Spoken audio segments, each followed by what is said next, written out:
Every breath you take, every move.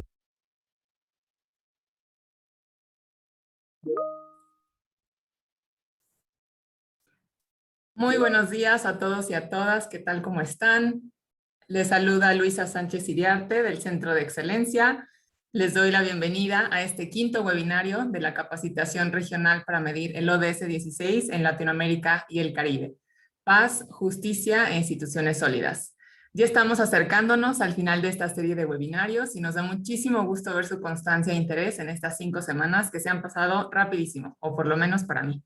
También agradecerles a muchos de ustedes el habernos acompañado el día de ayer a nuestro 10º aniversario. El Centro de Excelencia cumplió 10 años de trabajar en la región. Si no tuvieron la oportunidad de asistir, les dejamos el vínculo de la grabación en el chat. Regresando al tema, esta capacitación es organizada conjuntamente por la Oficina de las Naciones Unidas contra la Droga y el Delito, a través del Centro de Excelencia 1DS INEGI, el Programa de las Naciones Unidas para el Desarrollo y la Oficina del Alto Comisionado de Naciones Unidas para los Derechos Humanos. Este quinto webinario trata sobre el acceso a la justicia civil y penal y el fortalecimiento del sistema de justicia penal, incluyendo las cárceles.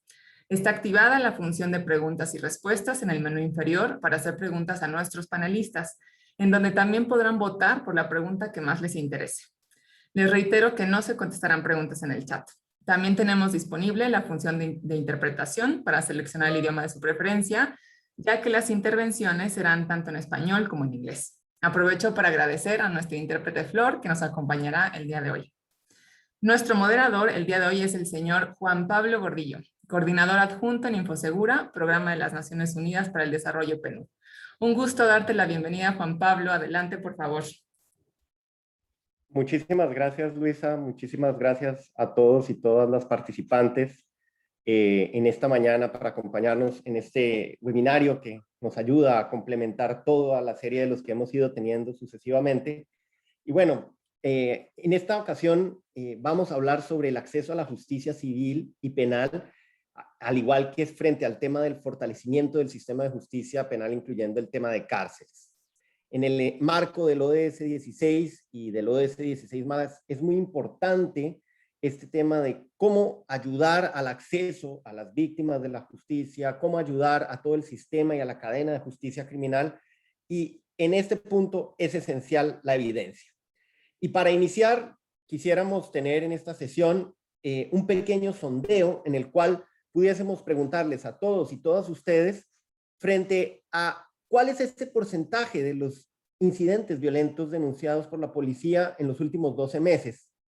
Si es un indicador importante para medir y cuán bien lo consideran ustedes. Ayúdenos con la respuesta. Tendremos 2 minutitos para que nos acompañen a ir registrando sus respuestas y esperamos poder hacer un resumen al terminar este sondeo.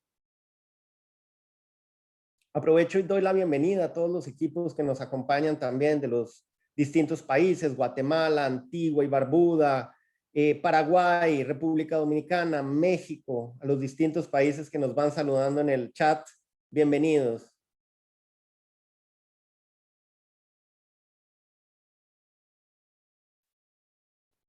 A quienes se van sumando, que veo que todavía hay personas que se están sumando, estamos iniciando con un pequeño sondeo sobre el porcentaje de incidentes denunciados a las policías y a las distintas autoridades de policía en los últimos 12 meses y si es un indicador importante para medirlo. Ayúdenos ustedes con su participación. Estamos ya un poco más cercanos a cerrar el primer sondeo de este seminario. No dejen de participar.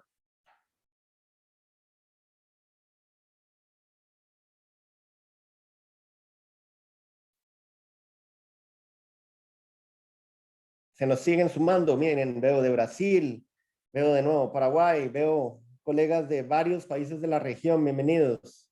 Ya está por cerrar el seminario.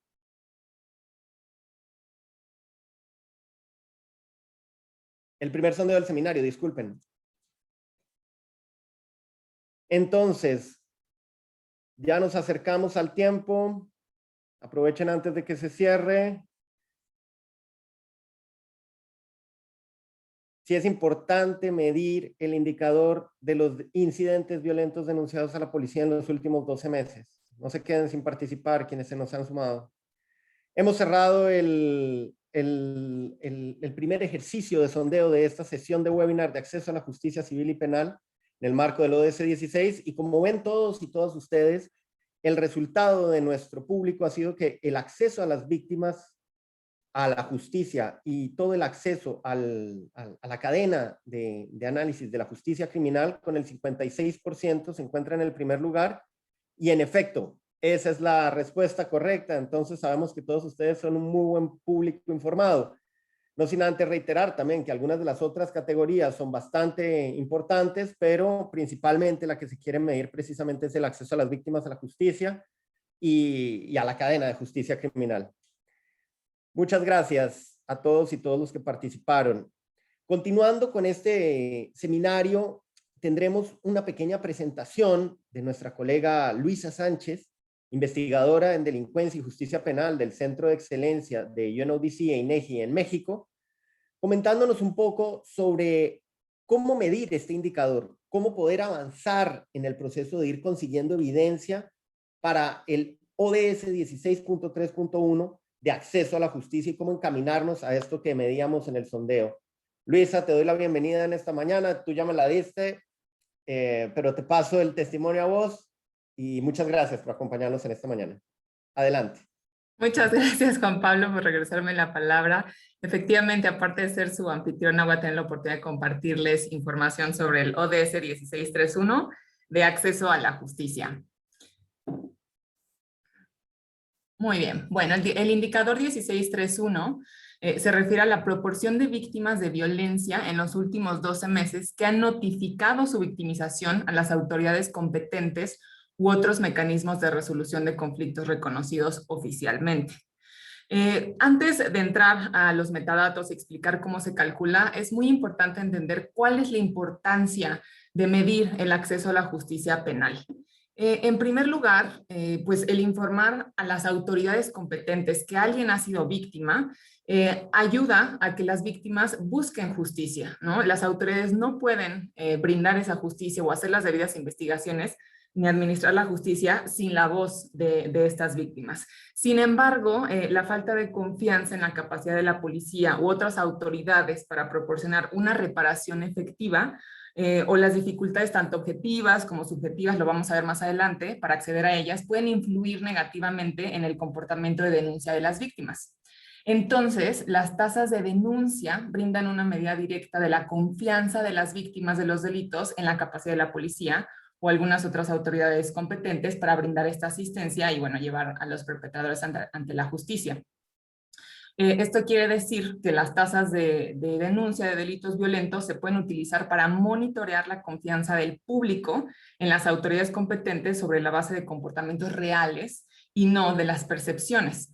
Esto me lleva al tercer punto de que las tasas de denuncia también proporcionan una medida de cifra oculta del delito, ¿no? Es decir, la proporción de los delitos que no son denunciados ante la policía y que no figuran en los registros administrativos. Ahora, en el webinario de hoy ya hablamos bien de las encuestas de victimización y este es un objetivo principal de las encuestas de victimización: identificar las personas tanto que denunciaron como no denunciaron, la cifra oculta del delito. Entonces, por supuesto que la fuente de este indicador, como ya lo menciono, son encuestas de victimización, que son encuestas por muestra de la población y miden los niveles y tendencias del delito, el 1613, que ya lo vimos en el webinario 2, el miedo al delito, la percepción de seguridad, las características de las víctimas, la accesibilidad a este sistema de justicia y esta cifra oculta, aquellos delitos que no son denunciados. Nosotros, UNODC, tenemos y promovemos el Manual para Encuestas de Victimización, publicado en 2010, como una referencia crucial para desarrollar estas encuestas de victimización. Del lado derecho pueden ver los 5 indicadores que emanan de una encuesta de victimización. Ya cubrimos 3 de ellos, 1613, 1614 y 1651. Hoy vamos a ver 1631.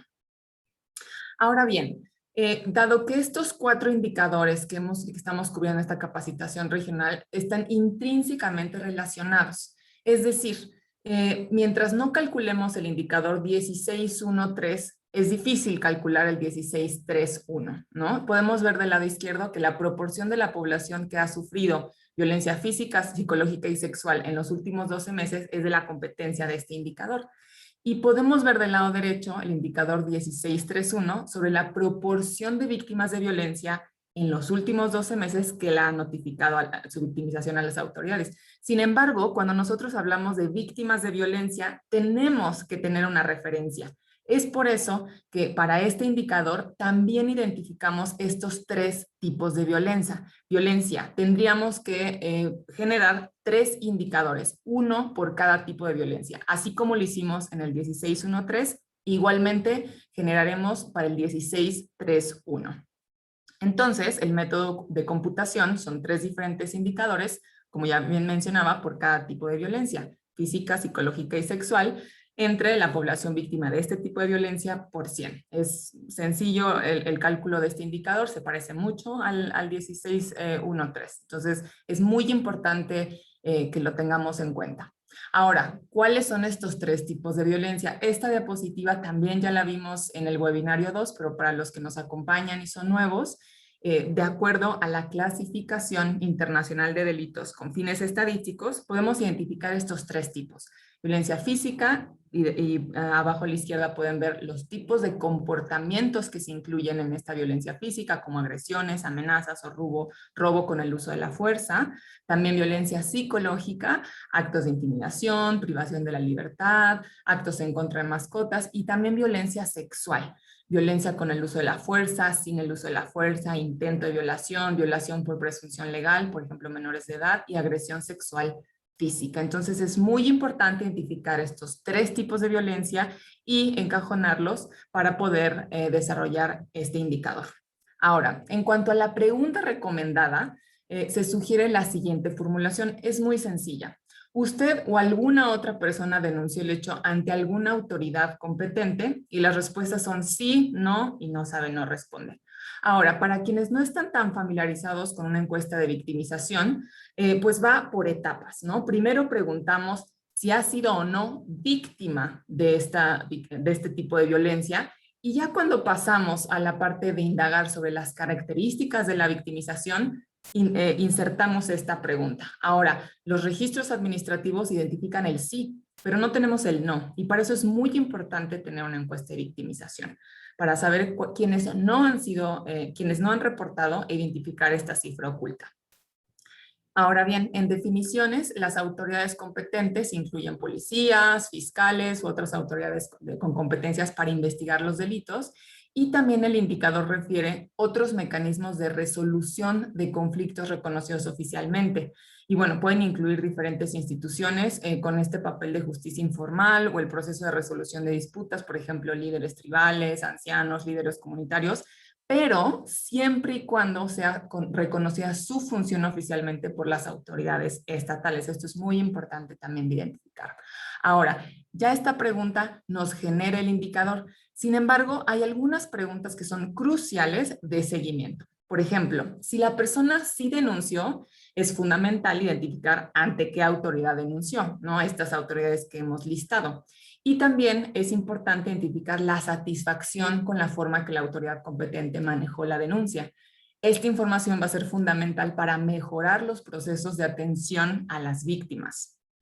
Ahora bien, en caso de que no haya denunciado, se pregunta por qué no se denunció. Y esta parte es crucial, ¿no? Con esta cifra oculta del delito, saber qué es lo que sucedió, por qué la persona no fue a denunciar. Y aquí es donde vamos los elementos tanto subjetivos como objetivos, ¿no? Subjetivos pueden ser percepción, como cosa de poca importancia, lo resolví de manera, no me atreví, ¿no? Tengo miedo, o yo pienso que la autoridad no hubiera hecho nada. Y también tenemos las cuestiones objetivas como falta de pruebas, o el proceso burocrático es muy complicado, o quizás no tiene acceso a un centro de atención a víctimas, o no conozco el procedimiento. Entonces, es crucial, y esperemos nuestros colegas de tanto Jamaica como de México nos van a compartir un poquito más de esto y verán la importancia de saber el por qué la gente no denuncia. Ahora, en desagregaciones recomendadas, por supuesto, el tipo de violencia o delito, sexo, etnicidad, estatus migratorio. ciudadanía, y las limitaciones son que este indicador cubre solo el aspecto del acceso a las víctimas a la justicia penal, mientras que no cubre las disputas civiles o administrativas, pero para eso tenemos a nuestra colega Mariana que va a hablar sobre el indicador 16.3.3. Ahí hay un pequeño typo.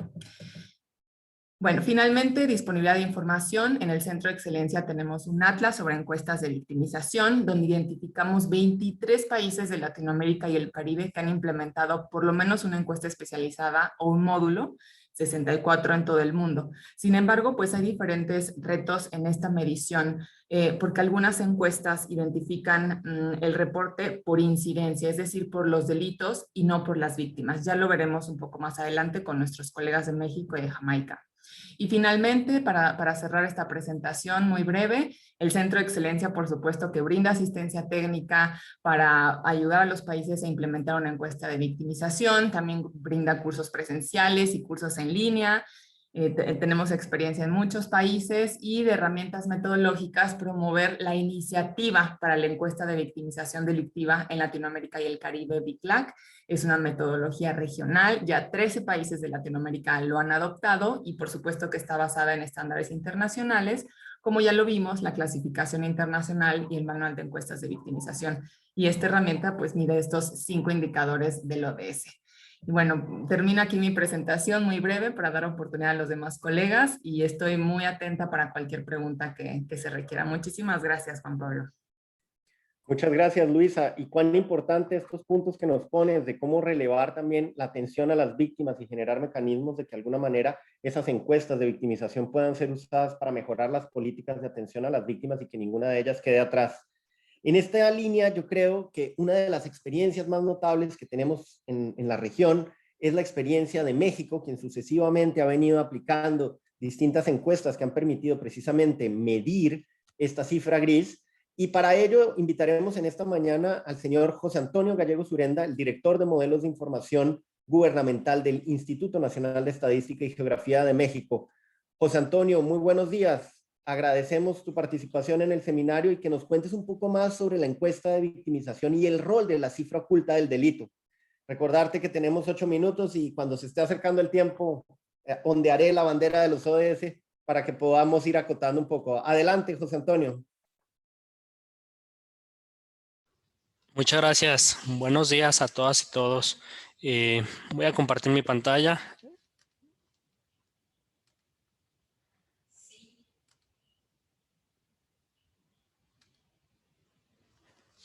Bueno, ahí ya se ha de estar mirando. Pues bueno, sí, efectivamente, en el contexto de la Encuesta Nacional de Victimización y Percepción sobre Seguridad Pública, la ENVIPE, pues bueno, teniendo en cuenta que esta es una encuesta que se ha venido realizando desde 2011 a la fecha, y precisamente ahorita estamos preparándonos para la próxima publicación en septiembre próximo. Pues bien, esta ENVIPE, la ENVIPE, como bien yo creo que ya todos ustedes conocen y similar a las encuestas en la materia, sus objetivos principales radican en medir la victimización del hogar y la victimización personal. También permite esta encuesta estimar el número de víctimas y el número de delitos ocurridos. Y en este contexto de los delitos ocurridos, permite estimar la cifra negra y sus causas. También permite estimar la percepción actual de los habitantes sobre la seguridad pública y medir el grado de confianza en las instituciones de seguridad pública y la percepción sobre su desempeño. Permite identificar los cambios en actividades y hábitos de las personas por temor al delito. Algo muy importante, permite estimar los costos de la delincuencia en personas y en hogares. Asimismo, estimar las repercusiones del delito sobre las víctimas.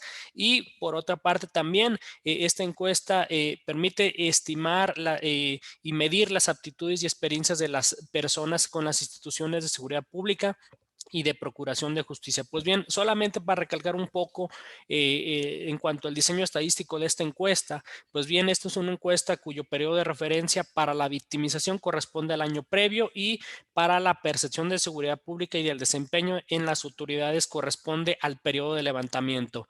La selección de la muestra es del tipo probabilístico, triatápico, estratificado y por conglomerados. Las unidades de observación son las viviendas, los hogares, los residentes y la persona seleccionada en el hogar. La población objeto de estudio son personas de 18 años y más. Y el tamaño de muestra ha rondado en promedio en estas ya 10 ediciones, ha rondado los 102,000 viviendas. El periodo de levantamiento se viene realizando regularmente en los meses de marzo y abril. No obstante, en el 2020, a consecuencia de la pandemia por el SARS-CoV, pues tuvimos ahí algunos inconvenientes para que se levantaran estos meses exactamente. La cobertura geográfica es a nivel nacional, nacional urbano, nacional rural, entidad federativa y área metropolitana de interés. Entonces, en este sentido, como bien les comentaba, la información está disponible desde 2011 a la fecha. Ahora bien, antes de hablar de las experiencias de la cifra negra, necesitamos saber qué delitos mide la ENVIPE. Pues bien, la ENVIPE mide el robo total de vehículo, el robo parcial de vehículo, el vandalismo, el robo a casa habitación, robo asalto en la calle de transporte pública, robos de forma distinta a las anteriores, los fraudes bancarios, fraude al consumidor, la extorsión, las amenazas, lesiones, el secuestro, el hostigamiento sexual, violación sexual y otros delitos distintos a los anteriores. Pues bien, estos son los 15 delitos que mide la ENVIPE y de los cuales pues se consulta sobre la cifra negra. Pues bien, ¿qué es la cifra negra y cómo la mide en ENVIPE? Pues bien, como bien todos sabemos, la cifra negra es aquel porcentaje de delitos que no se denuncian, que no figuran en los registros administrativos. Pues bien, la ENVIPE los mide muy sencillamente del total de delitos ocurridos, es decir, de cada delito que ocurre y que se mide en la ENVIPE,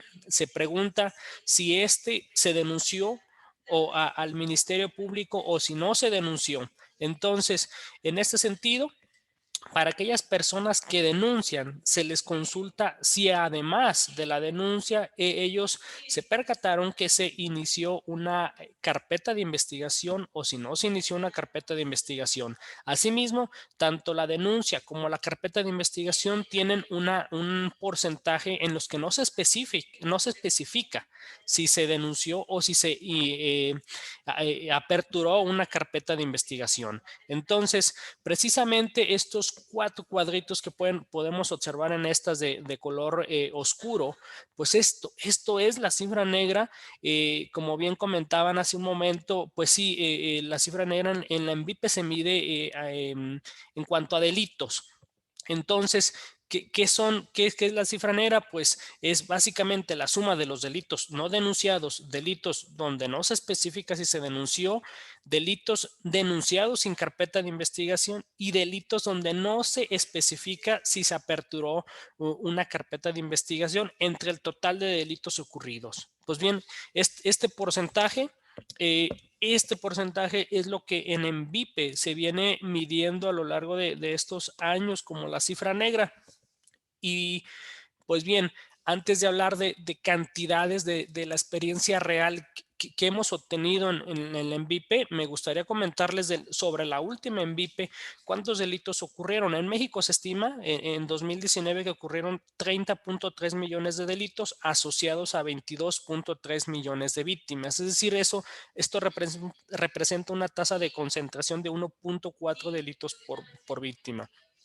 Ahora bien, de esta lista de delitos que yo les comentaba, ¿cuáles son los más frecuentes que ocurren en México? Pues bien, es el robo asalto en la calle o transporte público, seguido de la extorsión y en específico para la ENVIPE 2020, el tercer delito más frecuente fue el fraude a nivel nacional.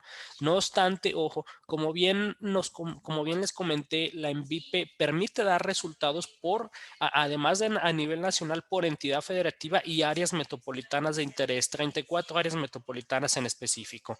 Entonces, esto porque para estudiar el fenómeno es muy importante no solo quedarse con el dato nacional, como bien ustedes han de conocer, sino ir más allá, y la encuesta nos permite ir a nivel entidad federativa y área metropolitana de interés. Pues bien, ya teniendo este precedente de que en México se cometieron 30.3 millones de delitos, pues resulta que de ese 30.3 se denunció el 11% de los delitos, el 11%. De ellos, el Ministerio Público inició una carpeta de investigación en 69.1% de los casos. ¿Y qué representa ese 69.1% de los casos? Pues solo representa el 7.6% del total de delitos. Y despejando, se obtiene que el 92.4% de los delitos no hubo una denuncia o no se inició una carpeta de investigación, y más allá no se especifica si hubo una denuncia o si se inició una carpeta de investigación. Si podemos ver cómo se ha comportado esto en promedio a lo largo de las 10 ediciones de la MVP, podemos observar que el indicador en promedio ha rondado el 10%, 10% del total de delitos ocurridos son los que se denuncian y más allá de los que se levanta una carpeta de investigación, ha rondado el 7%. Pues bien, ahora bien, ¿cómo ha estado este 92.4 en la MVP? Pues en MVP lo hemos venido estimando a lo largo de estos últimos años y no ha bajado en esta ocasión del 92%.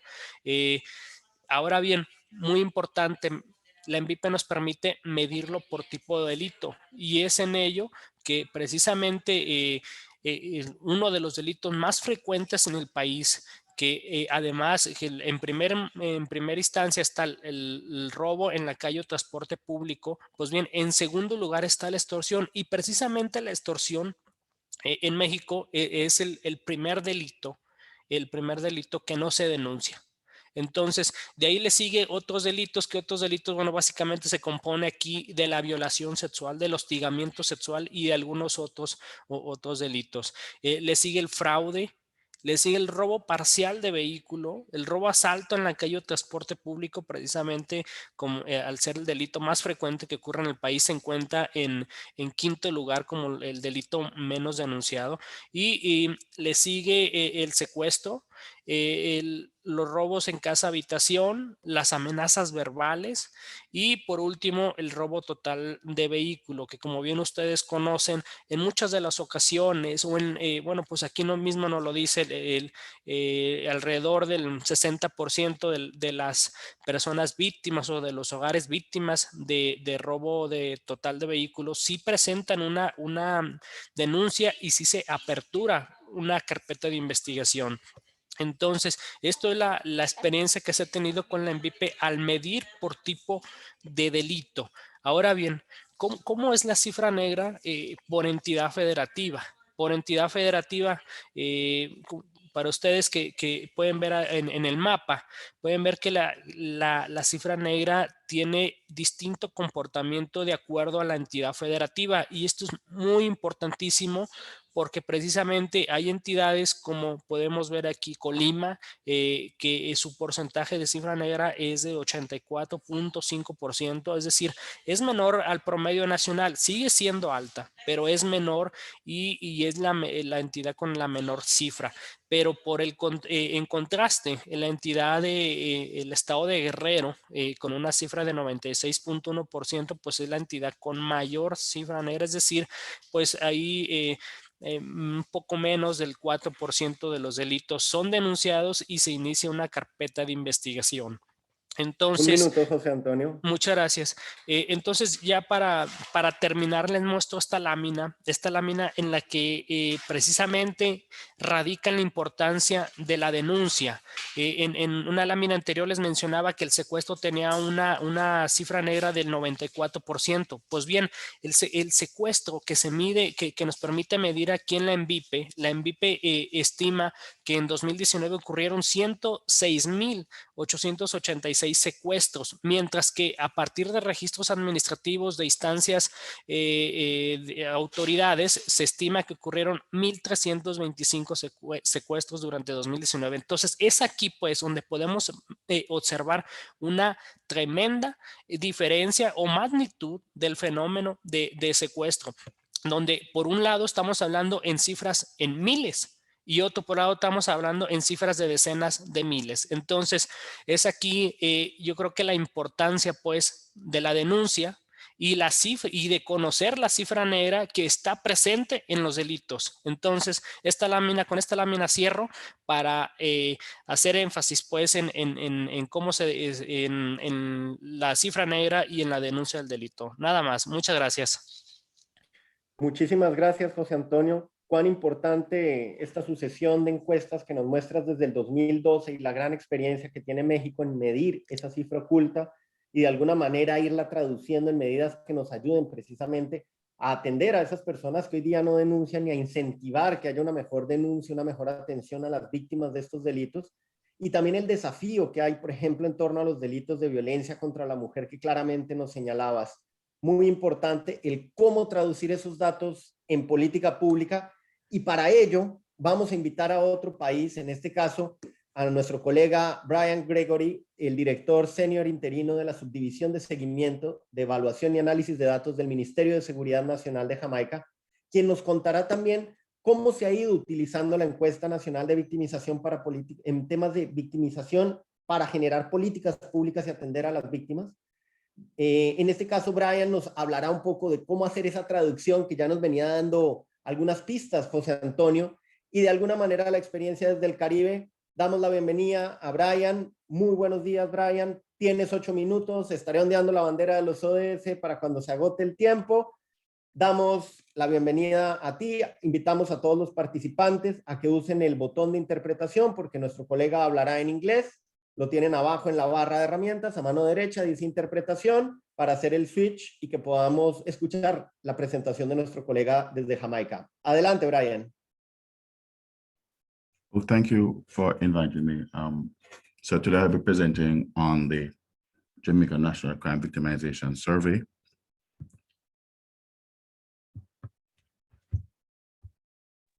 Adelante, Brian. So I'm going to go to the background of the JNCVS, which is Jamaica National Crime Victimization Survey, details of the recent victimization experiences.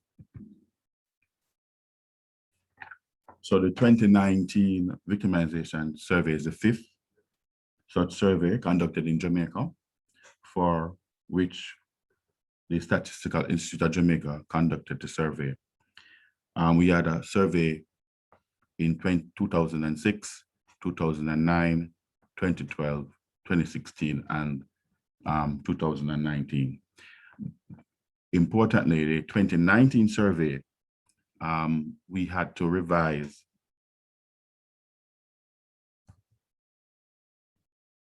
the survey instrument, and we had to revise it using the Lasky methodology, which is the Latin American and Caribbean Crime Victimization Survey.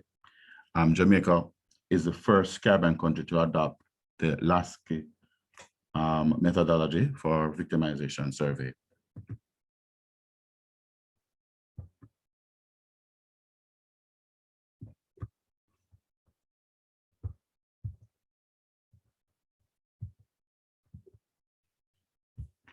The survey was commissioned, as I mentioned before, to the Ministry of National Security and implemented by the Statistical Institute of Jamaica.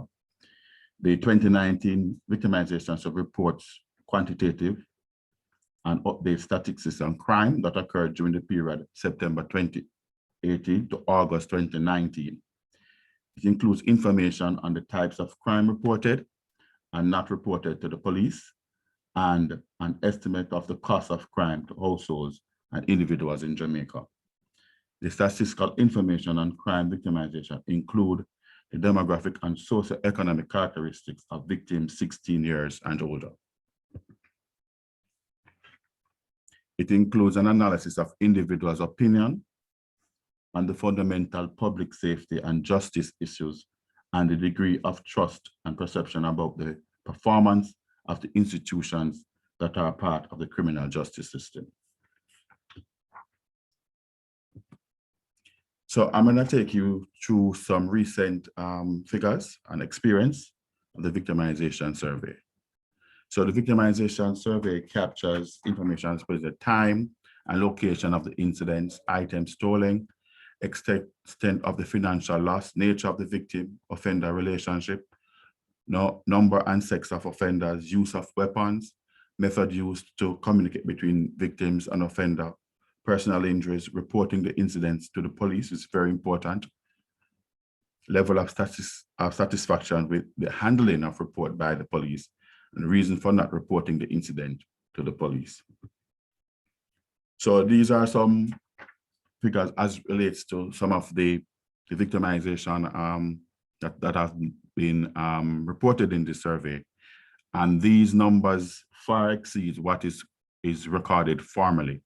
So in terms of household crimes, motorized vehicle parts theft, theft of objects from vehicles, and burglary, compared to what is formally reported, these numbers far exceeds at the national level than what is formally reported, especially over the period of investigation.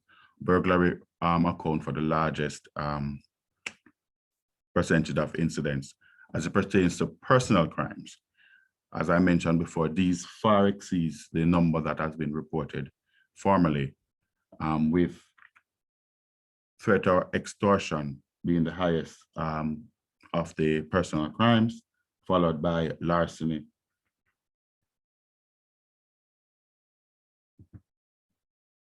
So as it pertains to the hidden figures of crime, the amount of crime that is reported and not reported. So motorized vehicle parts and theft, only 54.5% has been reported. Theft of objects from motor vehicles, 31.8%. Burglary, 34.8%. 34.8% reported. So as you look at the figures, there's a larger percentage average of crime not reported versus crimes reported. So when we average in terms of reported crimes, persons said that they report the crime to the police, only 33.55% reported, and the larger percentage, 66.45%, did not report the crime. So when you dig deeper in terms of why the crimes were not reported, right? What features most is the authority was perceived as being not serious enough in handling the reports, followed by the police would not have done anything. So persons believe that the police would not have done anything. So those are some of the reasons cited. For instance, for personal crimes, the reason that was most prevalent was police not serious enough about the crime when it is reported. And persons have other reasons why they didn't report to the police. So this will give us an indication of how the authority perform and why some reasons as why persons don't feel the need to report to the police. So in terms of the satisfaction levels of respondents with the handling of the reports of victimization incidents, as it pertains to household crime, 58% was dissatisfied. As it pertains to personal crime, 47% was dissatisfied. So as it pertains to household crime, you have persons are very dissatisfied when they report the incident and the handling of the authorities. So this is very important as it pertains to how we move forward in terms of our policies. So this is pointing in how the police will handle these incidences and how we treat with victims.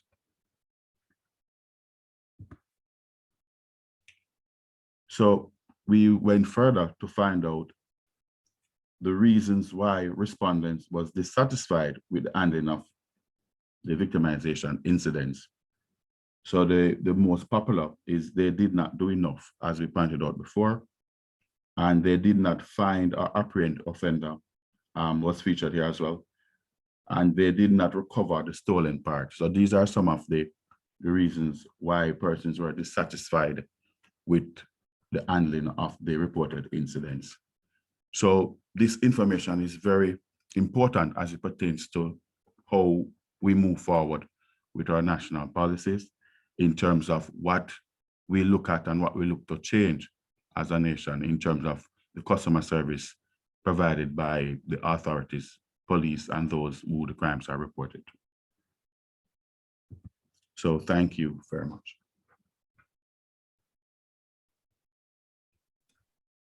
Thank you so much.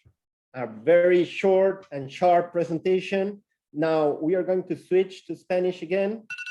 Volvemos a tomar en español. Agradecemos a nuestro colega del equipo del Ministerio de Seguridad de Jamaica, Brian Gregory, que nos hizo esa presentación tan clara, y veíamos en ese último recuadro la importancia de aquellos delitos que en realidad no están llegando a las autoridades. Tenemos un pequeño espacio para preguntas y respuestas, y de alguna manera quisiera retomar algunas de las preguntas que hemos tenido para que nuestros colegas, tanto Luisa, José Antonio como Brian, puedan ayudarnos a responder algunas de ellas que han surgido en el chat. Si pudiéramos comenzar, hay una pregunta que hallamos bastante interesante que nos la hace Micaela Mondino y nos dice: quisiera saber qué hacen cuando las encuestas nacionales de victimización, los casos que se manifiestan haber denunciado, no coinciden con los registros administrativos denunciados. ¿Qué se hace en ese caso? Entonces, invitaría a que nos ayuden a responder en el orden de presentación, si nos pudiese iniciar dando alguna respuesta para Micaela en el caso de la experiencia de México. José Antonio, te invitaría a que nos ayudaras a contestarle a Micaela, que nos ha hecho la pregunta. Adelante. Hola, pues bueno, agradecer la pregunta, es muy interesante y sí, bien, como bien recordarán la última diapositiva en la que precisamente se presenta diferencias entre registros administrativos y estimaciones provenientes de la MVIPE. Pues bien, ¿qué es lo que se hace? Pues bien, institucionalmente el INEGI no incide o no tiene implicaciones pues en los registros administrativos que publican las instancias gubernamentales. Las autoridades no tiene una injerencia pues en modificación de alguna metodología. Más que nada, lo que sí hacemos nosotros, y créanme que sí es algo natural que se debe hacer en cualquier encuesta, no solo en una encuesta de victimización, es a la hora de generar estimaciones en esta materia. Estamos hablando de delitos, de víctimas, de fenómenos como graves como secuestro, homicidios. Sí nosotros realizamos comparaciones para nosotros conocer qué tanto nos alejamos o qué tanto estamos tan cerca a una variable de control como pueden ser los homicidios. Ustedes bien conocen los homicidios. En general, un homicidio se inicia una carpeta de investigación de facto, pues, pero en un robo no necesario, en un robo no se inicia una carpeta de investigación si no es denunciado. Entonces, lo que nosotros hacemos es comparamos nuestras estimaciones para ver qué tan lejos estamos y qué tan acertados estamos siendo con estas estimaciones, que están sujetas también a un intervalo de confianza. Como bien ustedes conocen, claramente el intervalo de confianza es muy reducido dependiendo del tamaño de muestra y objetivos de cada encuesta. En particular, la MVIPE tiene intervalos de confianza muy pequeños. Entonces, con esto nos abona pues a utilizar la información con la certeza de que la información es de calidad. Entonces, sí, particularmente esa sería mi respuesta. No sé si atendí correctamente la inquietud. Muchas gracias, José Antonio. Sí, de acuerdo. Y en ese punto es clave lo que dices tú, poder medir esos intervalos de confianza pero también de alguna manera trabajar en esa conexión con otras autoridades para que puedan enrutar en cómo transformar precisamente estos datos en una mejora también de parte de la ciudadanía en poder generar registros de confianza. Quisiera invitar a Luisa a que nos acompañara también en esta respuesta para ver cómo podríamos acercar o qué hacemos en esos casos donde difiere esta cifra de las encuestas y la cifra de los registros administrativos. Luisa, adelante. Sí, gracias, Juan Pablo. Es una pregunta súper importante. Me gustó mucho que la hayan planteado. Hay que entender, por supuesto, que las encuestas y los registros administrativos son dos tipos diferentes de fuentes de información, ¿no? Por un lado tenemos lo que reportan las víctimas y por otro lado tenemos lo que reporta la policía.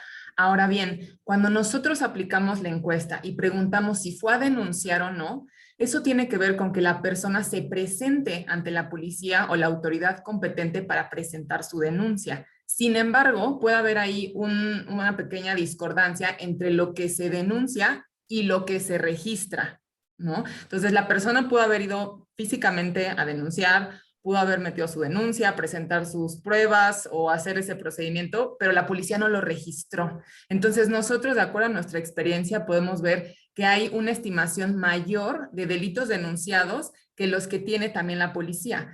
Es muy sutil y también depende mucho, por ejemplo, de la clasificación de cómo se tienen los delitos, ¿no? Las encuestas de victimización se recomienda y por supuesto nosotros empujamos a que se utilice la clasificación internacional de delitos, ¿no? Basado en comportamientos, pero a veces el Código Penal no es idéntico. Entonces hay que hacer un ejercicio comparativo y analítico de las características del delito que se está midiendo en la encuesta, así como los delitos que se están identificando dentro del Código Penal, ¿no? Sabemos que son fuentes diferentes comparativas. Entonces hay un interesante ejercicio comparativo. De hecho, en Guatemala, que acaban de publicar su encuesta, fue muy interesante. Trabajamos con el Ministerio de Gobernación. Y bueno, esa es la razón, ¿no? Que no siempre coinciden porque son diferentes fuentes y no es lo mismo denunciar, registrar y luego publicar en los registros administrativos.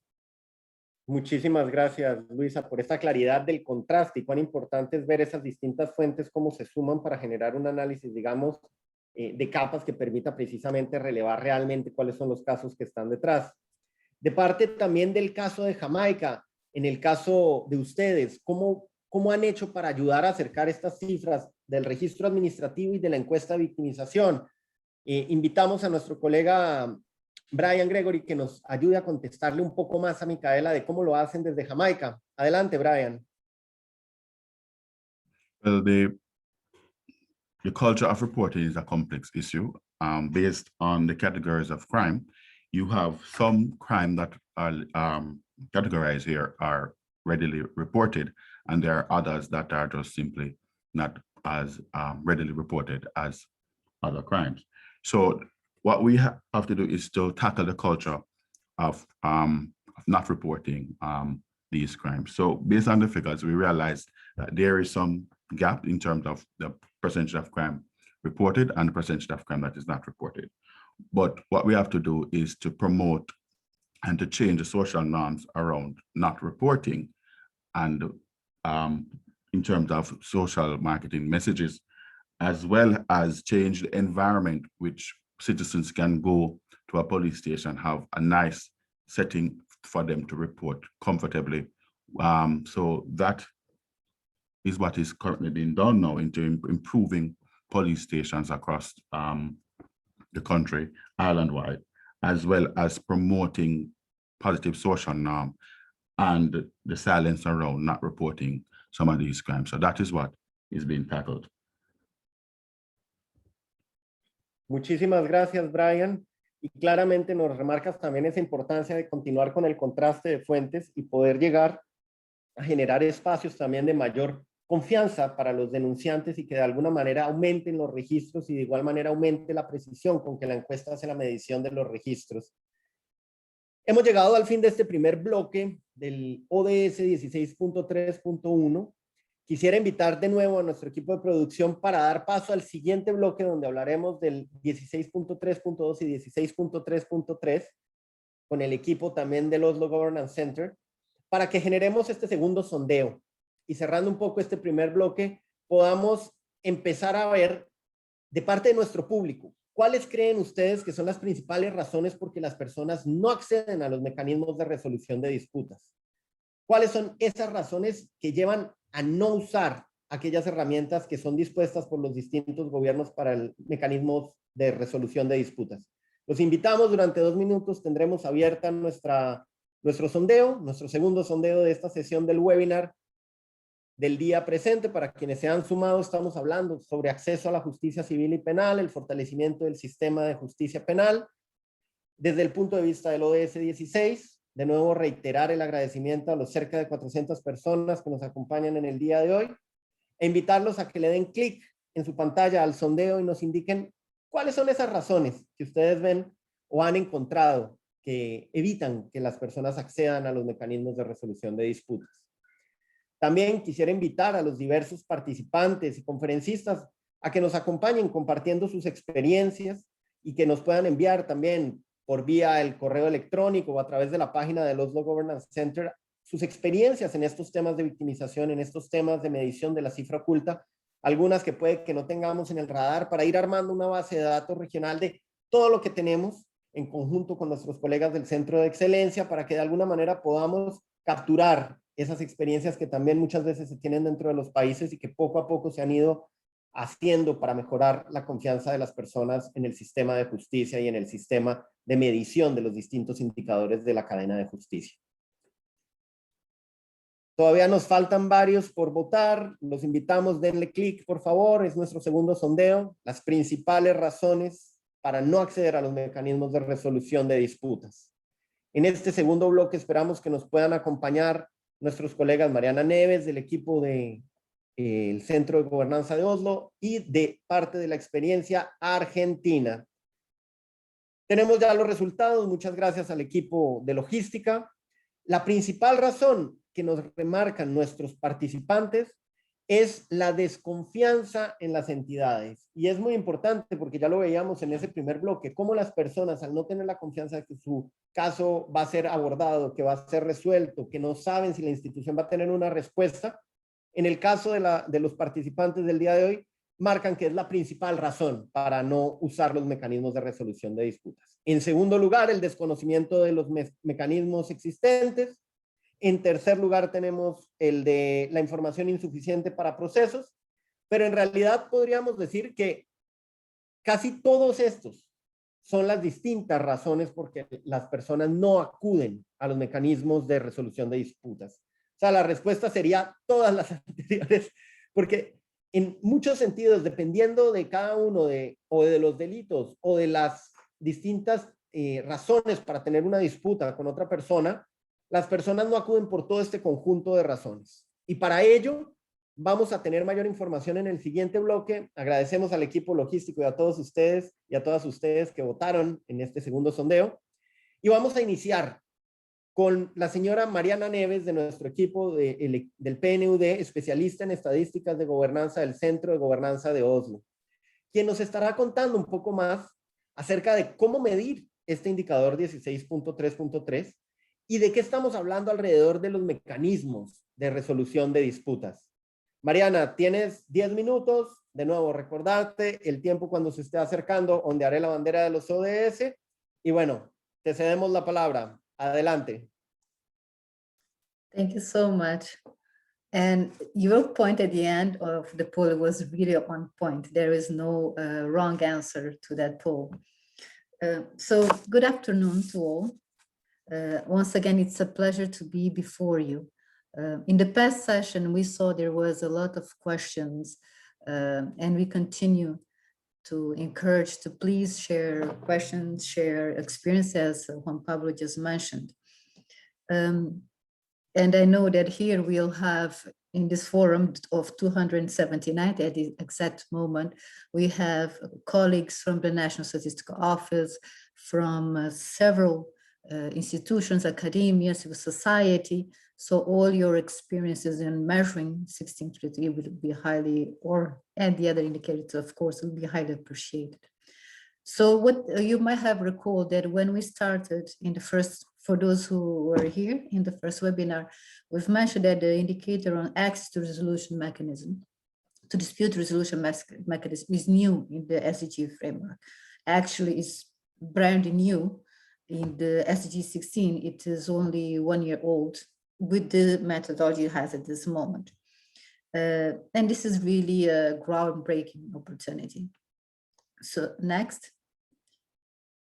And as it was created, it recognizes all the work done by the 3 agencies. So you saw in my introduction, it is UNDP, but the indicator is under the custodianship of UNODC, OECD, and UNDP. So the 3 agencies together. And this in line of all the work and all the important that it has been done and needs to be done to promote and support access to justice, to support the increase of justice service responsiveness and people-centered services as well, to encourage the inclusion and access of vulnerable groups, including women, youth, persons with disability, displaced communities, among others, the strengthening of the rule of law, the promotion of human rights, of support and reforming criminal justice system. So there's a lot that has been done, and this continues to be done, and we need to measure it. And this recognition of the importance, what brings it to the framework. So the indicator itself is proportion of the population of who have experienced a dispute in the past 2 years. And here there has to be the both, access a formal or informal dispute resolution mechanism. And this under the same indicator presented, and Lisa already brilliantly mentioned, the same target of 16.3.1. So there is violence reporting. Here we are going to the civil side. And it also, together with the indicator that will be presented at the end of this webinar by Maurice on the unsentenced detainees. So they do a full scope. Next, please. So before we go, and you saw on the Lisa presentation, the focus on the ICCS, which is a very powerful instrument for victimization. For the civil side, there's not equivalent to the ICCS. So we don't have it for the civil side, it's only for the penal side. So for the 1633, we recognize it's not an offense. Here we're talking about disputes, and it is disputes between individuals or individual and entity. And it is focused on the civil side. Sometimes it will have case that there is a legal action, but sometimes it does not amount to a legal action. And the dispute resolution mechanism on here for this indicator, it is in institutions, of course, like the judiciary, of course, but it also includes entities, individuals, or even mechanisms dedicated to either formal or informal arbitration, mediation, litigation, or process in civil matters. And the access to justice for these purposes is we're talking about the ability of the individuals to defend and enforce their rights and obtain a fair resolution to their concerns with the standards that exist on that country. Next, please. So we also know, we need to know actually, what are the measures of success.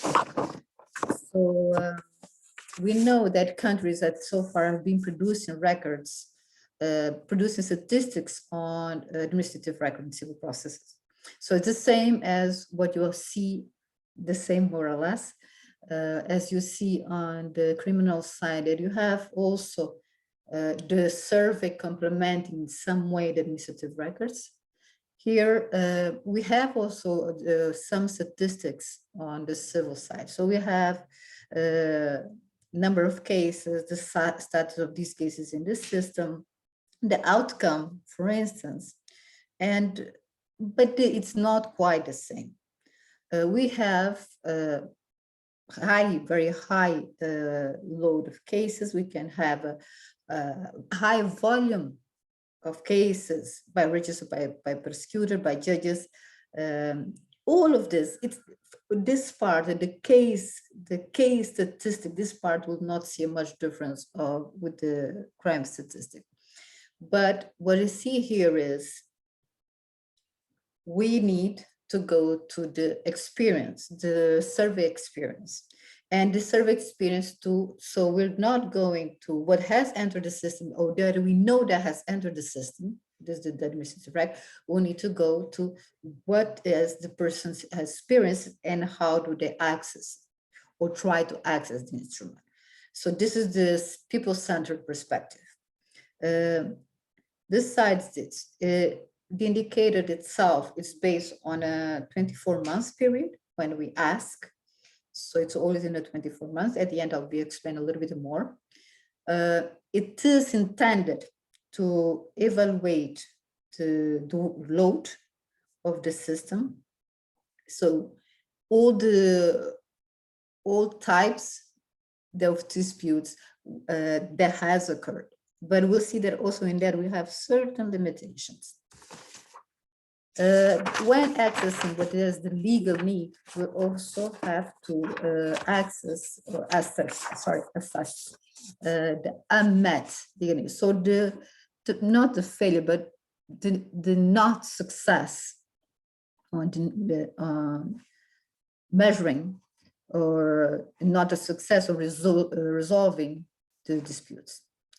So one point that will be important for this indicator to take is that the disputes, most of them will not, or most in some countries, in others will be less, because the behavior will depend from the country, but do not require intervention of the court. So they will not amount to that. But either way, we need to know the barriers to the system and also how they are performing. So next, please. And the reason, underlying reason for this is that for us all is that justice is equal. We all have the equal right to access justice. And this is, as a concept, is all what we're aiming, but in the underlying, we know that it's not always the case.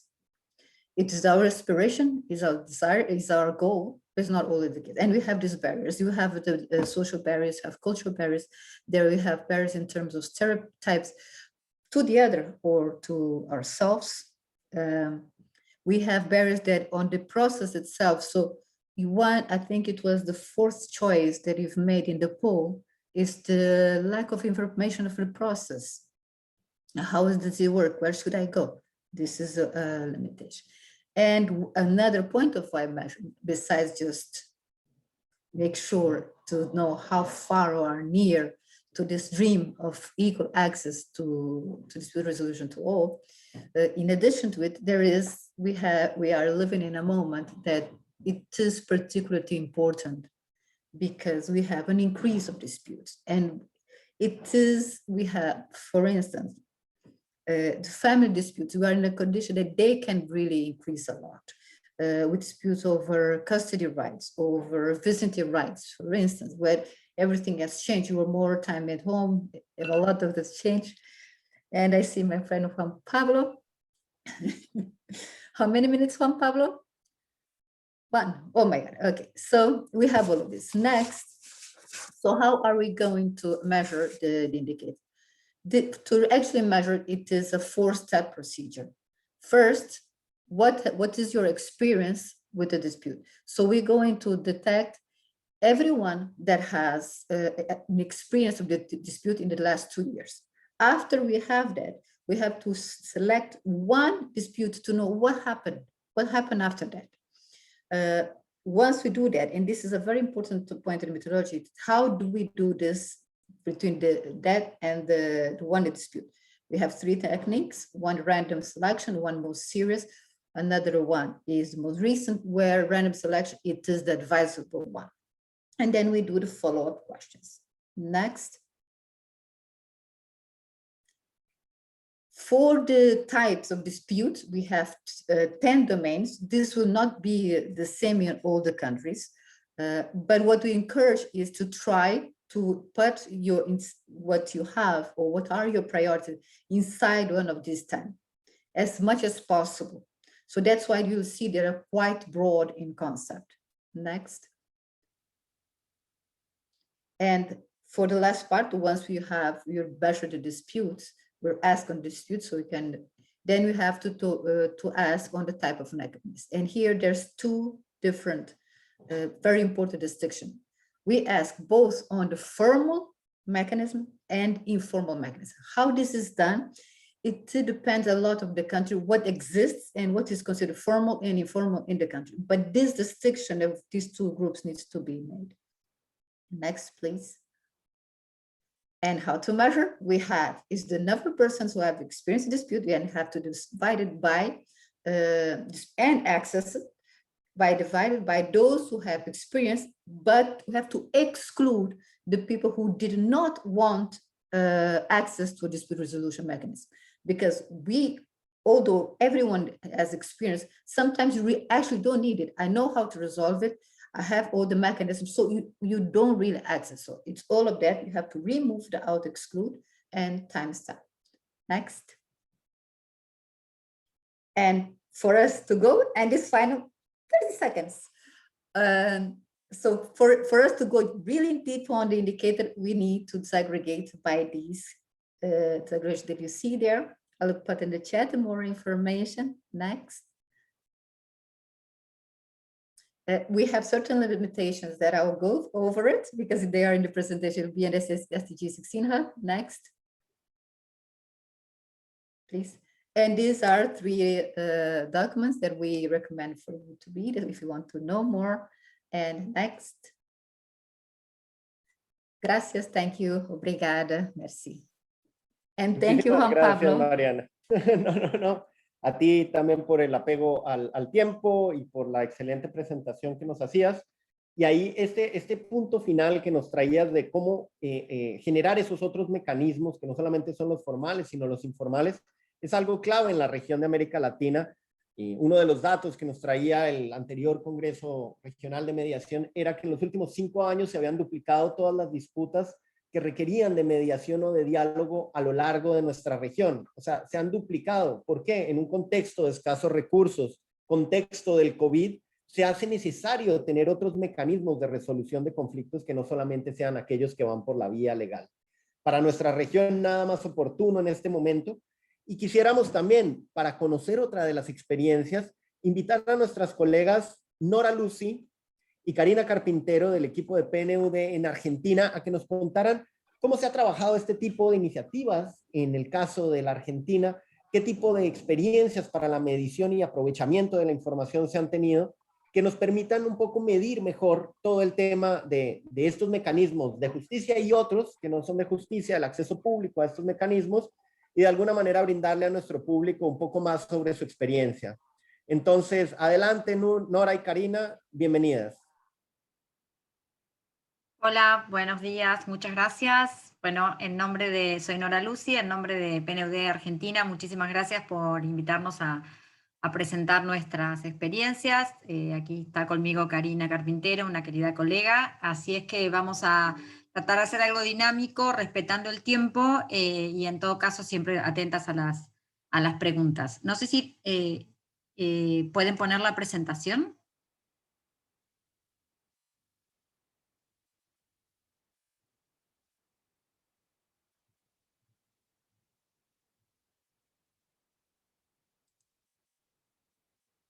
Adelante. Bueno, muchas gracias. La próxima, por favor. Bueno, ¿lo puedo hacer yo? Sí, ahí, ok.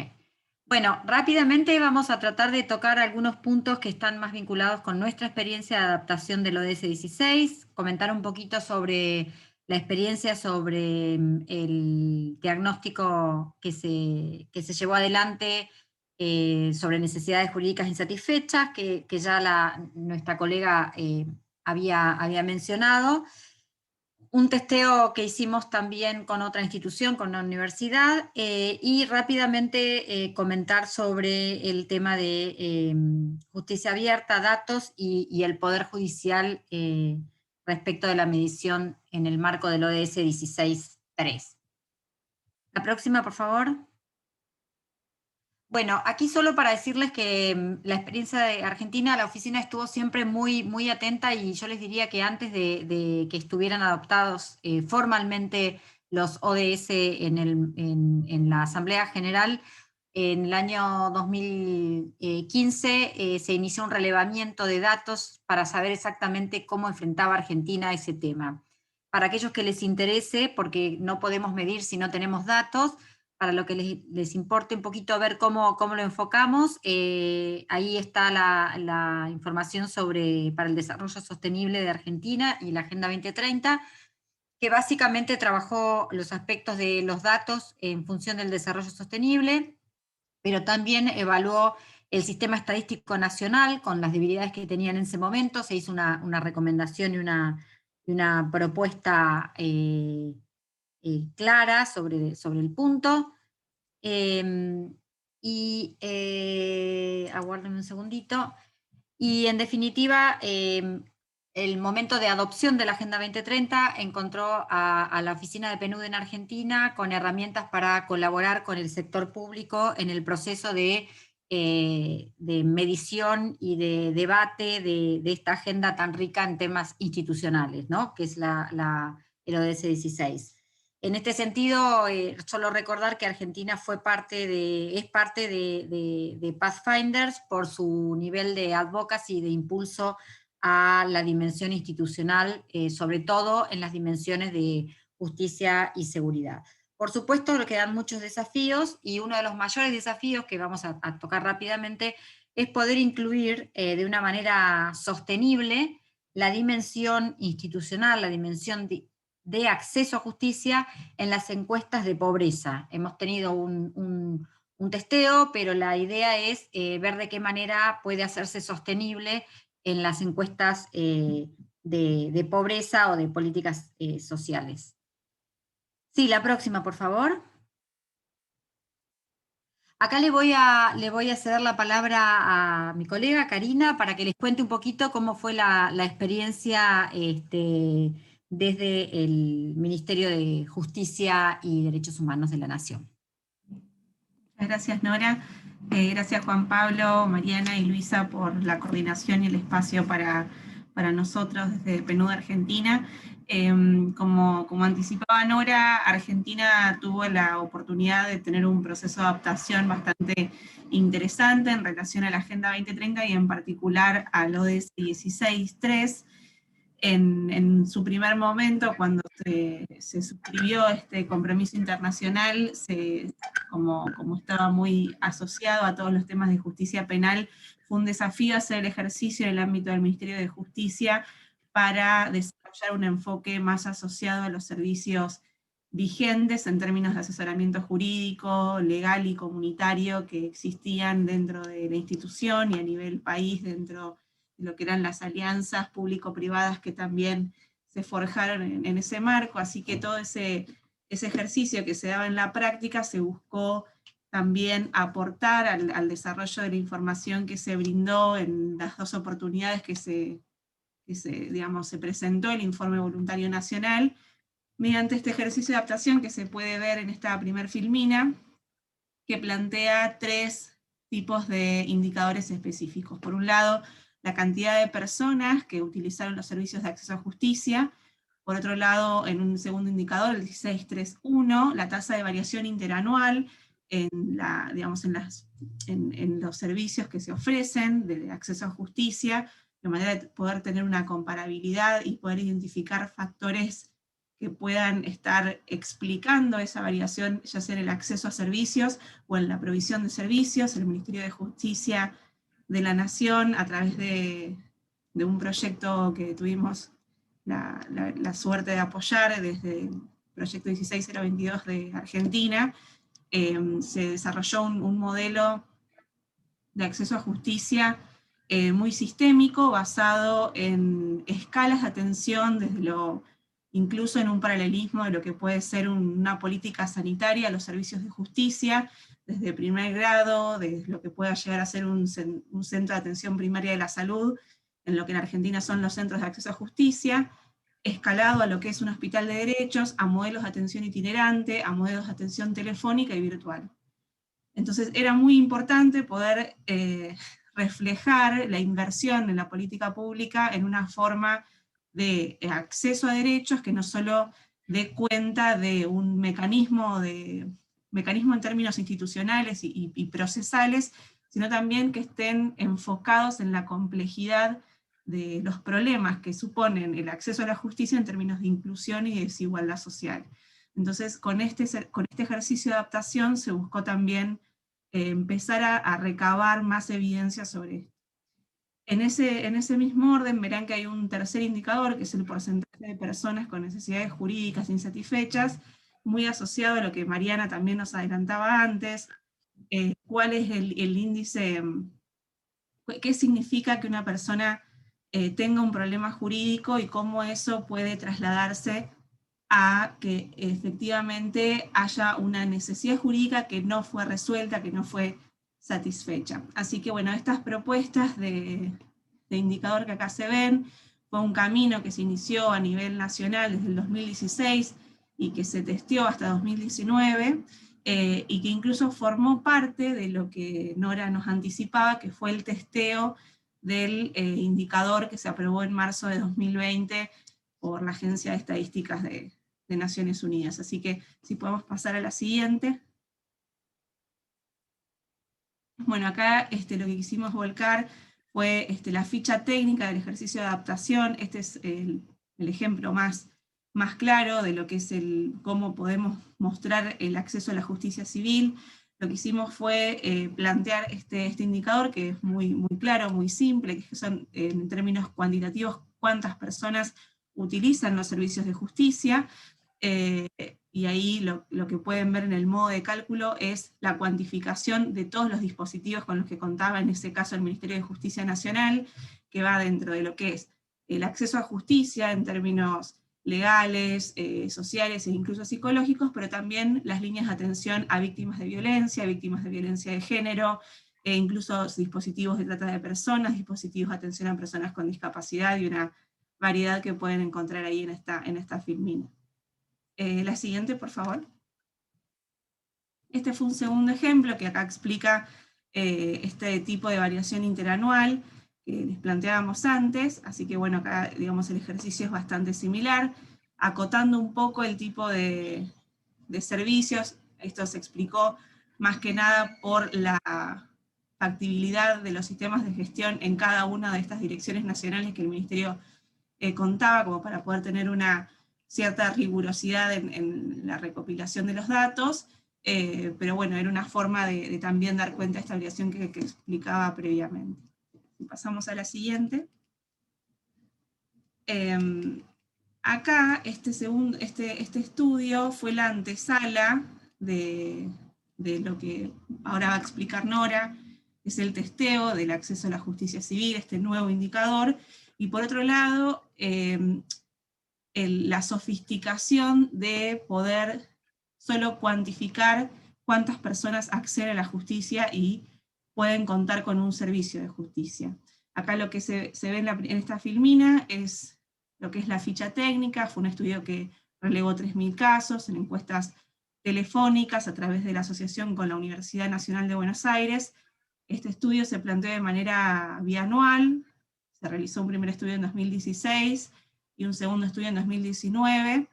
Esta ficha técnica corresponde al estudio de 2019, donde ven que fueron 3.000 casos, en 2016 fueron 2.800, de a poco se buscó ampliar en términos de alcance territorial y de alcance poblacional las posibilidades de contar con mayor diversidad. Si pasamos a la siguiente, podemos ver por qué hablamos de una antesala, de una explicación metodológica y más sustantiva de lo que es y a lo que queremos llegar cuando hablamos de justicia civil, que es analizar metodológicamente qué significa que haya una necesidad jurídica insatisfecha y qué supone acceder a la justicia en términos de desarrollo sostenible. Y acá lo que hizo Argentina fue establecer una metodología más comprensiva de todo este proceso que, reitero, es complejo y que responde a un patrón de exclusión y desigualdad estructural, que no solamente se resuelve con la existencia de dispositivos de distinto orden, ya sean territoriales, que existe un hospital de derechos, que existe una línea de atención telefónica. El problema del acceso a la justicia y la desigualdad es tan complejo que de alguna manera con este estudio se buscó ir para atrás digamos, en lo que supone el remolino de complejidad de todo un problema legal. Entonces, acá lo que pueden ver es esa metodología donde se estructuró cómo se pasa un problema jurídico, una situación que requiere algún tipo de asistencia, que puede significar o no que una persona acceda a un abogado, a un dispositivo legal, cómo eso se transforma en una necesidad jurídica cuando efectivamente necesita del asesoramiento jurídico o de un tipo de información específica, puede ser de un amigo, de un colega, de un vecino, o bien que recurra a una institución pública, y finalmente cuando eso se traduce en una necesidad jurídica insatisfecha, que es lo que nos da la pauta de que las instituciones están generando una brecha en el acceso y en el ejercicio de derechos. En el cuadro de al lado, cuando ven estos hombrecitos con colores, lo que podemos establecer es que en Argentina existe un 18% de la población, digamos en esta muestra de 3.000 casos, de personas con necesidades jurídicas insatisfechas, pero no solo en términos de ese porcentaje en cuanto a la cantidad dentro de esta muestra, sino a la prevalencia del tipo de problemas, es decir, una continuidad y una digamos, falta de resolución en el acceso a derechos. Así que bueno, acá me quedo con esta primera parte para que ahora pueda continuar con lo que fue el ejercicio de testeo. Muchas gracias. Nos queda 1 minuto, colegas. Adelante, Nora. Sí, pueden pasar, si nos queda 1 minuto, ¿puede pasar por favor a la próxima? No, la próxima, porque si nos queda 1 minuto, esta presentación de todas maneras se lo vamos a dejar. Simplemente recordarles lo que Karina explicó. En realidad nuestra principal preocupación fue, antes de que tuviéramos el nuevo indicador de acceso a justicia civil, justamente poder acompañar al Ministerio de Justicia en este ejercicio de cálculo, pensando en instrumentos, en indicadores que nos permitieran capturar todos los avances en la política de acceso a justicia que tenía la Argentina y que no estaban capturados por el indicador penal. Entonces, en ese sentido, creo que fue innovador haber apoyado estas dos ediciones del diagnóstico de necesidades jurídicas insatisfechas. El testeo que ustedes están viendo aquí estuvo más que nada orientado a poder incluir la dimensión de, como dije inicialmente, la dimensión de acceso en una encuesta básicamente de pobreza, donde el objetivo es medir las condiciones de desigualdad social. Esto se hizo con la Universidad Católica Argentina. Bueno, como nos queda poco tiempo, ahí está la definición de la ficha técnica, también como varios de los ejemplos que se dieron anteriormente. La muestra es probabilística de tipo polietápico, con estratificación no proporcional, en fin. No voy a detenerme en esto porque sé que ya estamos sobre el tiempo, pero déjenme que les diga una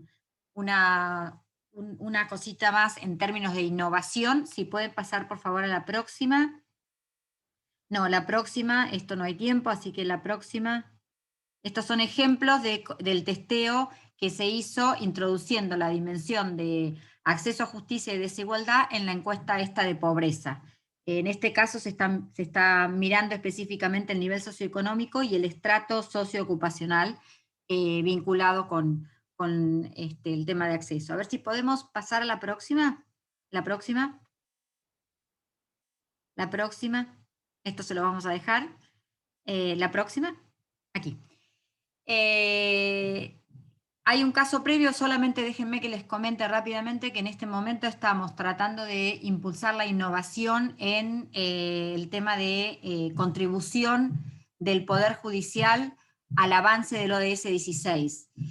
Nuestra idea es poder hacer un piloto que permita identificar la actividad jurisdiccional de la justicia como un ejemplo concreto de avance hacia esa agenda. Por supuesto, tenemos varios desafíos metodológicos, De todas maneras, estamos planteando una propuesta, se ha definido ya cuál va a ser el ámbito, es un ámbito de la justicia local, justicia administrativa, tributaria y contravencional en el ámbito de la Ciudad de Buenos Aires, y lo estamos haciendo, por supuesto, de la mano del Consejo de la Magistratura. Nuestro objetivo es poder identificar casos de avance del ODS 16 más.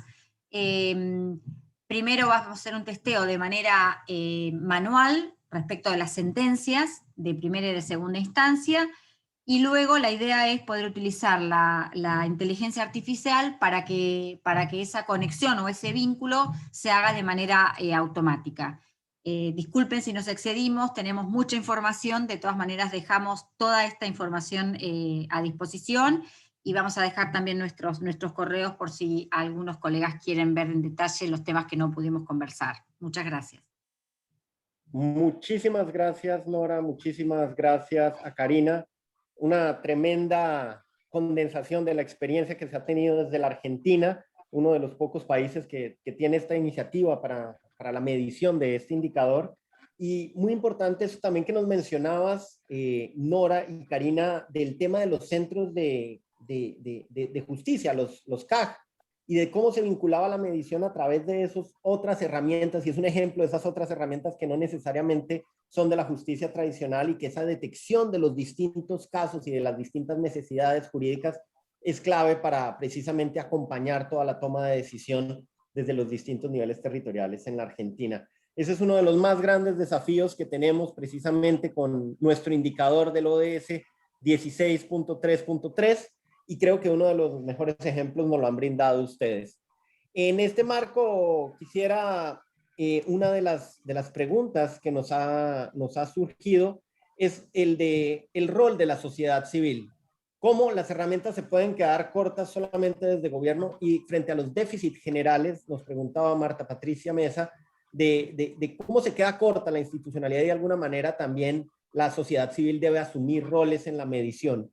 Una de las preguntas es cómo integrar estos dos escenarios, la medición tanto desde el nivel institucional como la medición desde el nivel de la sociedad civil. Entonces ahí quisiera pasar en orden reverso, como tuvimos en este caso a Nora, cómo integrar esos dos escenarios, la institucionalidad y la sociedad civil en este tipo de mecanismos de resolución de disputas. Adelante, Nora.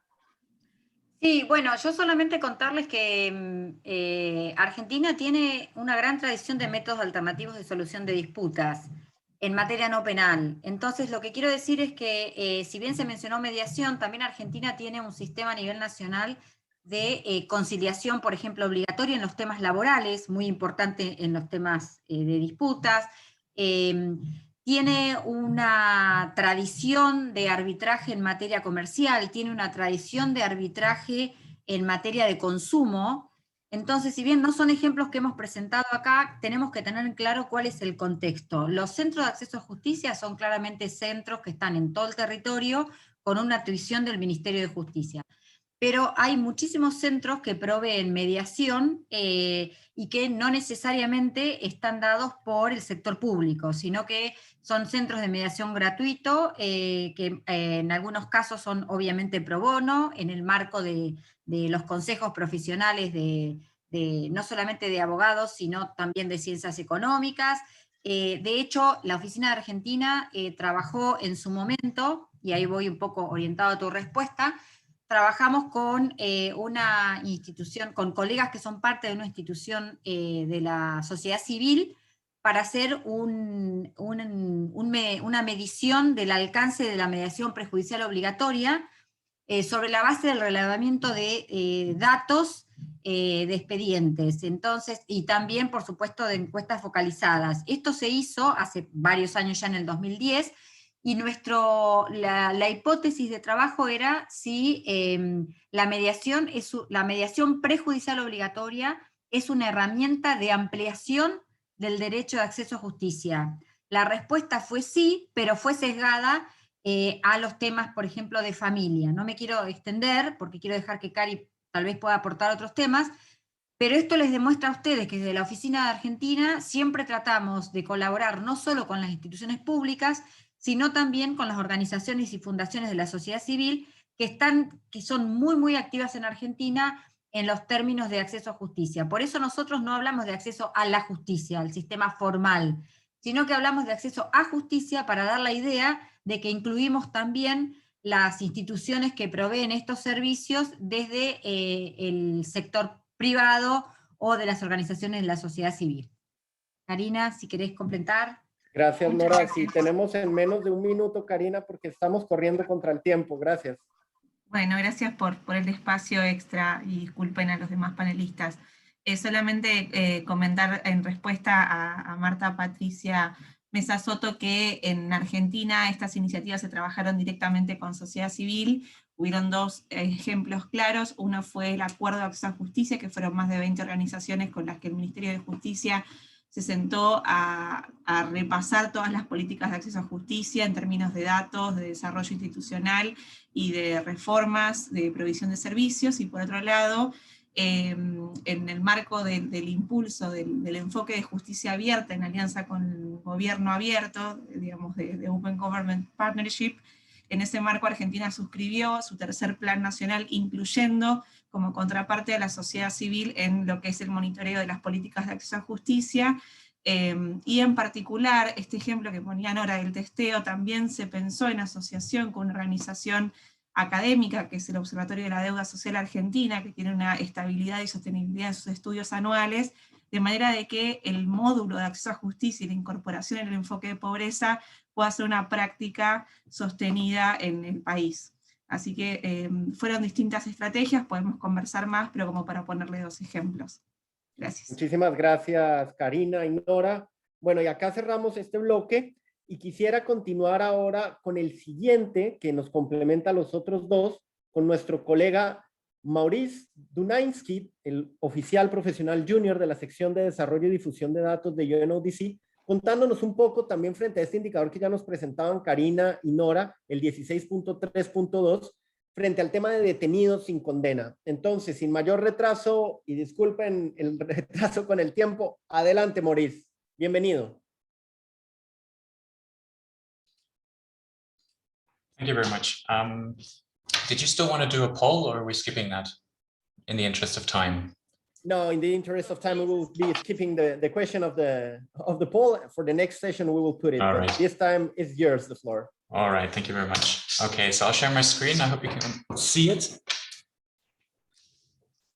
So we'll be talking about prisons, specifically measuring indicator 1632. That is the share of the prison population that is unsentenced, that still has to receive a trial in front of a competent judge or tribunal. And I'll give you a brief overview of what I want to cover in this talk. I'll keep it very short as we're running out of time. I want to start with talking to you about the value of collecting data on pretrial detention. So why is it important to measure this indicator? I want to talk briefly about how we compute the indicator 16.3.2. Then I'll give you some up-to-date figures and trends on prison data, both at the Latin American level, but also in comparison to global numbers and figures. I'll talk briefly about our main data collection tool in relation to prison data, which is the Crime Trends survey that you've already come across in previous discussions, and the issues we have there in terms of data availability and quality in the Latin American and Caribbean region.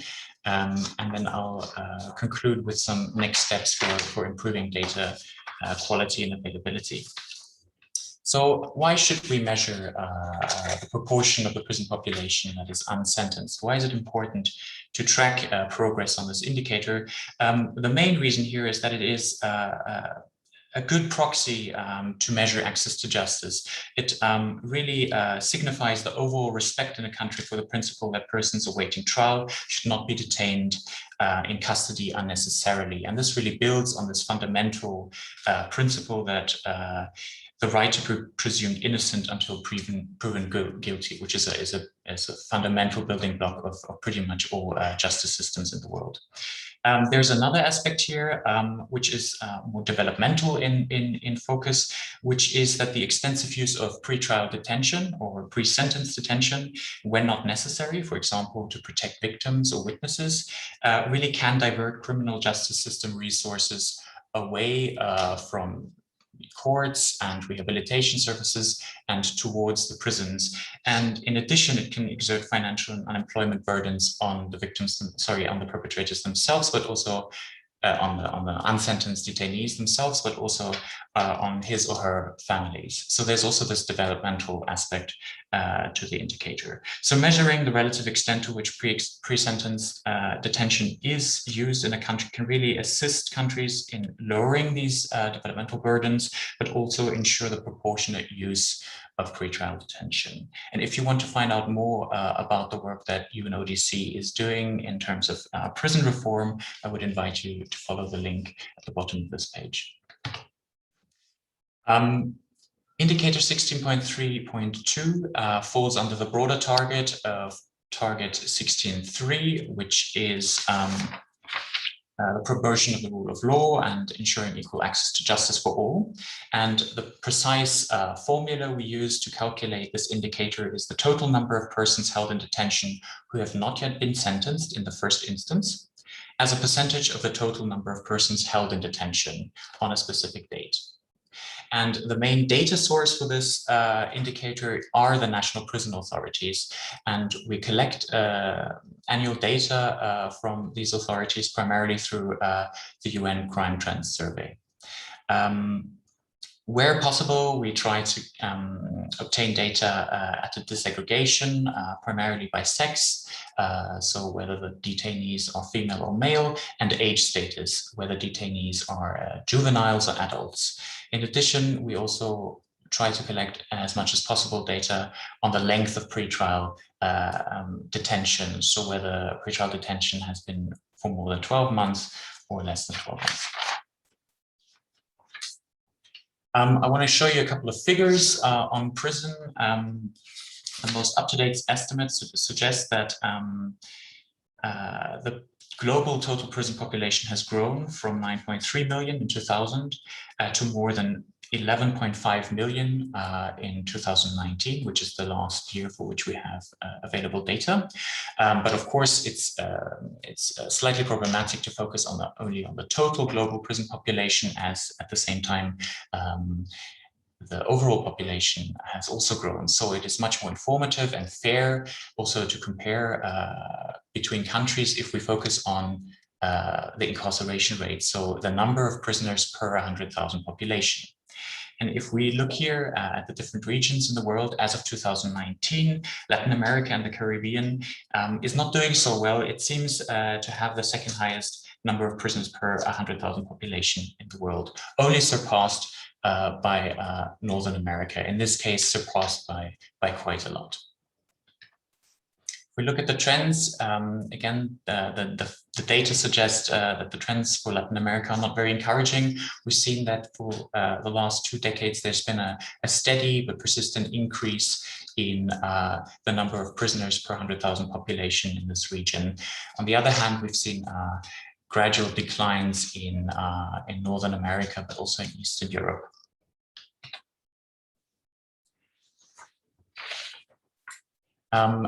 A few figures on the SDG 16.3.2 indicator, which is the main topic of this talk, the share of the prison population that is unsentenced. Globally, our current estimates suggest that 30% of prisoners remain unsentenced, and this rate has remained relatively stable over the last 2 decades.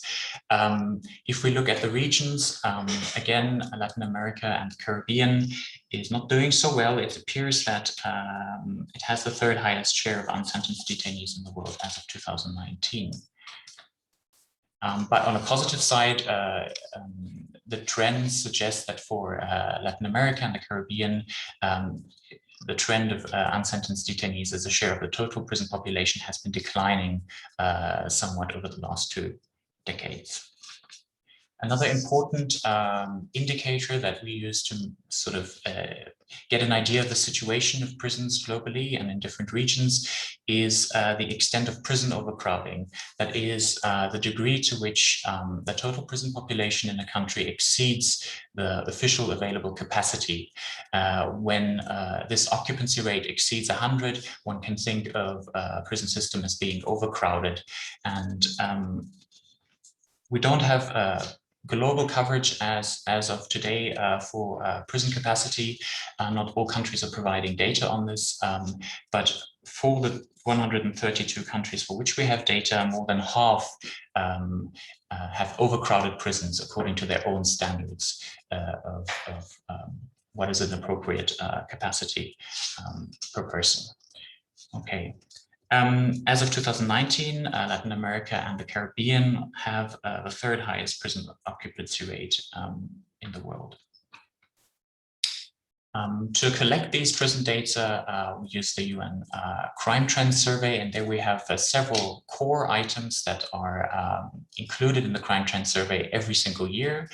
So these will show up again and again because these are the most important items. This is the total number of individuals in detention, the total number of individuals who are sentenced as well as unsentenced, and in each time we try to get gender disaggregated data. So how many of these are women, how many of them are men, as well as age status. How many are juveniles, how many are adults. And we have a couple of rotating modules, for example, on mortality in prisons. And if I have time, I will talk a little bit about the usefulness of these additional indicators and items in a bit. In terms of data availability and quality in the Latin American Caribbean region, we can see that on the core indicators, coverage is quite good. For example, in 2017, 38 of 45 countries in the region reported data on the total number of prisoners. But as soon as we start going to more disaggregation, looking at, for example, gender disaggregated figures or age status, or capacity of countries' prison systems, coverage becomes much less good. So this is just to give you a quick snapshot of why it's important to do disaggregation and why it's important to collect additional data in addition to these main indicators such as the total number of prisoners. Here are figures from 2 countries which have very good data coverage on mortality in prisons. And what these time series allow us to see is that perhaps worryingly, the share of deaths in prison that can be attributed to intentional homicide has remained relatively high and quite stable over the last couple of years in both countries. Another type of disaggregation that we're very much interested in, and that is quite interesting also to analyze over time, is disaggregation by type of offense. So for what type of offenses are prisoners held in different countries. And here we can see a figure for Mexico, which suggests that the total number of prisoners held in relation to drug trafficking offenses and acts involving controlled psychoactive substances has increased drastically, more than 5 times since 2010. So this really gives us an idea of the trends and, you know, who are the people that are entering into national prison systems. Okay, I think I will wrap it up here. If you have any questions, I'm available, but I'm assuming we're running out of time, so I'll leave the floor to Juan Pablo. Thank you very much.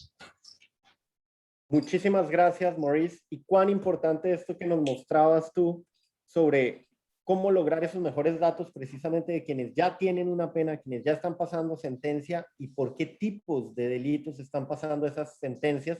Claramente tenemos todo un desafío a lo largo de nuestra región con todo el tema del abarrotamiento de las prisiones, de los procesos sin sentencia y de mucha falta de información de parte de algunos de los sistemas de justicia penal, específicamente desde las prisiones, que podrían complementar una mirada integral del acceso a la justicia para varios de nuestros países. Muchísimas gracias, Maurice. Entonces, yo resumiría un poco de nuestra sesión del día de hoy. Pido disculpas a todos por lo laxo con algunos de los tiempos, pero creo que hemos tenido una sesión bastante nutrida, con un primer bloque del acceso, el trabajo, la medición de la justicia ordinaria, de la justicia penal tradicional. En un segundo bloque, todo lo que es la medición de estos otros mecanismos de resolución, no solo institucionales, no institucionales. Y ahorita esto que nos traía Maurice de cómo a lo largo de la cadena, incluso el sistema de justicia, esa medición de las prisiones puede generar mecanismos para la toma de decisión y mejora de las estadísticas en seguridad y de alguna manera en responder a aquellas víctimas que requieren un acceso a la justicia pronto y oportuno. Pasaría acá la respuesta y demás del día de hoy a Luisa Sánchez, nuestra colega del Centro de Excelencia de UNODC INEGI, y agradecer a todos y a todas ustedes por el tiempo dedicado hoy a la sesión. Adelante, Luisa.